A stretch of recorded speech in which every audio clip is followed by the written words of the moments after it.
I need a little more lip gloss because if we're gonna be talking about how I became the best version of myself, let me tell you, part of it was lip gloss. You cannot tell me nothing when I got this Fenty Heat lip gloss on, like absolutely nothing. You guys already know. You guys already know. I love Miss Rihanna. She's never done me dirty, ever. That's not the point of this video, though. Hi, everybody. My name is Melena Lynn. Welcome to my channel if you're new here, and if you're not, welcome back. It's great to see you guys. Today, I'm going to be talking about journaling, and could we call this a guide? I guess. Honestly, journaling has just led me to become the best version of myself, and I want to share these tips because it truly changed my life in ways that I don't think I even realized. I'm just now starting to realize, like, how much of a difference it's made on my life. So I was kind of like a here and there journaler all through middle school, starting high school. I kind of got more consistent with it during freshman year. COVID started when I was in 8th grade, and it was really bad all through freshman year, and it was just a really rough way to start high school. We were in the middle of a global pandemic.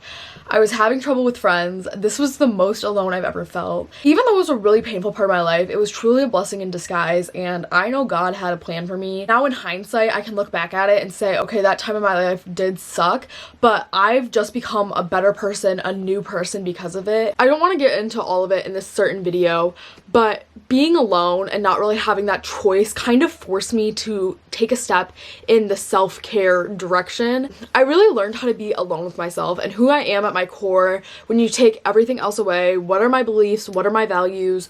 What do I like about myself? What do I want to improve on? I really figured out that self-love isn't selfish. Loving yourself is so necessary, and you'll just see a positive change in everything you do. When you just give yourself a little bit of extra time, a little bit of extra attention, that's a lot easier said than done.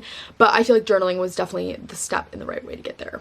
So I do have a list on my phone of like all my little tips. So let's first start with, you do not need any crazy expensive or fancy materials to be a journaler. You could do it on your phone. You could do it in a 99-cent spiral notebook that you got from Walmart.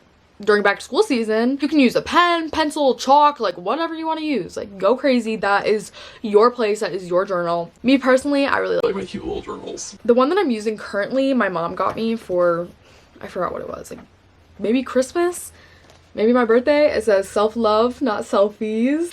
And when you open it up, it's got really cute pages as well. I also feel like this is a very fitting journal for the era of my life that I've been recording in here. And since I'm filling this up fast because that's all that I've written in and this is all I have left, I did get a new journal over the weekend actually. It's from Target. It's super cute. It's this leather material. It says thoughts, and then there's like little engravings of just like women.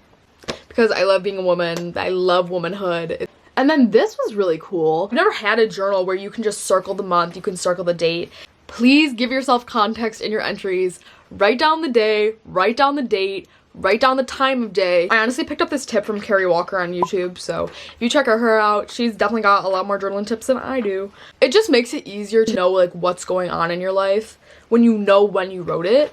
Also, I try to give context of what happened during the day, like why I feel the way I do, what I'm writing about, who I was with. I sometimes name drop full first and last government names because I want to remember. I'm a very forgetful person. It is hard for me to remember a lot of small things. Also, really bad periods of my life, like, you know, your brain automatically goes into like, I'm gonna block this out mode. So, like, those years of my life, don't ask me about nothing that happened freshman year.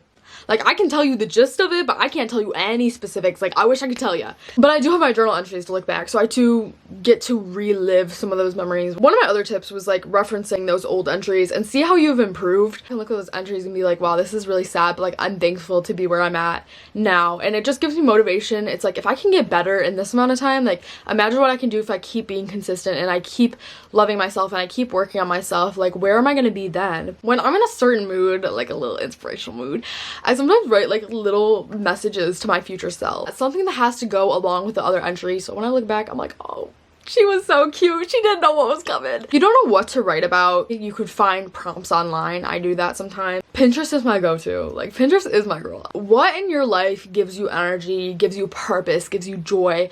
Who are those people that make you feel that way? And those things that don't really benefit you, the ones you definitely have a choice over, you can start to cut those out. The new you is not the kind of person to keep things in their life that they know for a fact doesn't benefit them. And it's hard to let things go, but you'll feel so much better. This one's really hard, but be 100% honest, like 110%.